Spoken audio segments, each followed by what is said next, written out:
Halo guys, selamat datang lagi di channel ini.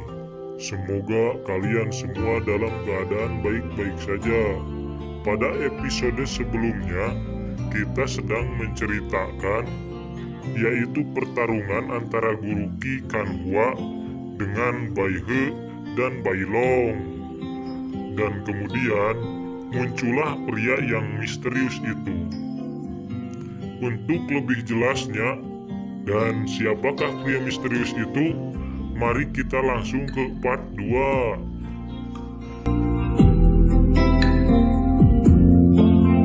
Muncullah pria misterius yang bernama Helian Qiu. Helian Qiu adalah penguasa menara Chunfeng.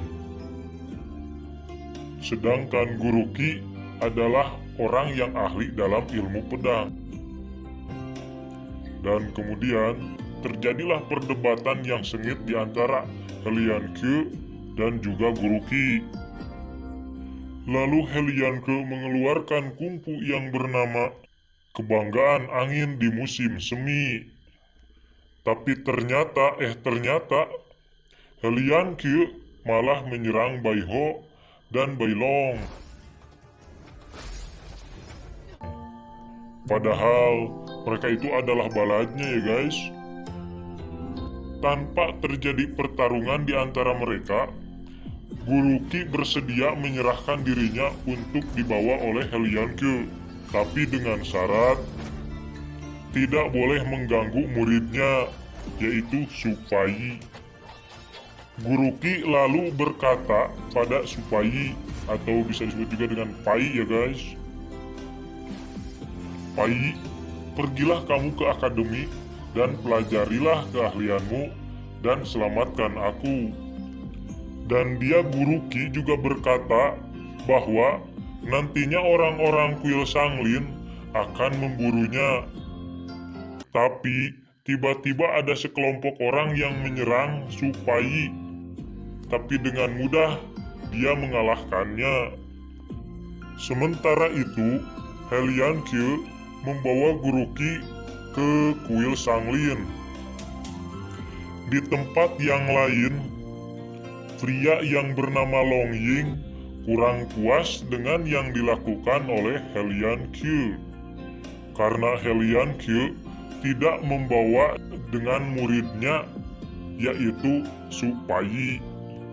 Dan juga barang yang pernah dicuri Guru Qi tidak kembali. Di sisi lain, Su Faiyi sedang berjalan menuju ke akademi. Bai Ho dan Bai Long mengikuti Faiyi dengan diam-diam tanpa diketahui. Tapi ketika sudah berjalan sangat jauh, Bai He dan Bai Long malah kehilangan jejak. Dan mereka berdua mendapatkan masalah, yaitu bertemu dengan orang yang mabuk. Namun, mau tidak mau Bai He dan Bai Long tetap melakukan penyamarannya. Ketika Bai He dan Bai Long membuka penyamarannya, si pemabuk itu pun sangat ketakutan karena mengira itu adalah hantu. Sementara itu juga, Faiyi juga malah tersesat ke kota yang lain karena melihat petanya terbalik. 7 hari kemudian, Pai kembali lagi ke tempat si pemabuk tadi. Dan dia mendengar bahwa di tempat itu ada 2 hantu. Pai juga merasa tidak aman dan melanjutkan perjalanannya menuju ke akademi dengan tergesa-gesa. Akhirnya, dengan susah payah, Pai sampai ke gerbang akademi. Tapi sudah 1 hari perjalanan, dia belum juga bisa sampai ke akademi. Sepertinya karena ada penghalang gaib ya guys. Sebenarnya ketika Pai sampai di gerbang, dia sudah dimata-matai oleh murid akademi. Karena Pai sangat mencurigakan dan tidak ada izin dari anggota akademi itu sendiri. Tiba-tiba datang Feng Juojun yang pernah mencari King Yilang juga pada part 1 yang lalu. Masih ingat ya guys? Tia Juojun juga mengaku sebagai geng kejam, tapi Pai malah tertawa. Hahaha. Tapi tidak lama datanglah Qi Yuling dan membuat Juojun menjadi marah. Dikarenakan Feng Juojun sangat benci kepada orang ini. Alhasil, terjadilah saling menghina, tapi murid-murid yang lain malah melempari mereka dengan bunga. Kemudian, terjadilah pertarungan dengan pedang bambu yang mereka miliki. Pedang itu pun menjadi patah karena energi yang mereka keluarkan. Tapi ketika melihat pedang Pai, mereka saling berebut untuk mengambilnya. Tapi tidak lama, pertarungan mereka dihentikan oleh seorang pria. Ketika pria itu melihat tulisan yang ada di pedang Pai, dia langsung terkejut dan bertanya, "Apa tujuan kamu ke akademi ini?" Pai pun menjawab bahwa dia ingin belajar atas perintah gurunya. Setelah melihat pedang, pria itu langsung menerimanya. Kemudian pria itu menyuruh Pai agar menutup matanya. Dan tiba-tiba dia sudah ada di depan akademi. Pria tersebut adalah pemimpin akademi itu sendiri, yang bernama Tuan Zhou Cheng. Dan Pai pun diajak keliling ke akademi oleh Qi Yuling, serta dia dikenalkan kepada semua murid yang ada di sana. Pada waktu itu, Feng Juojun menjelaskan soal jalan yang buruk.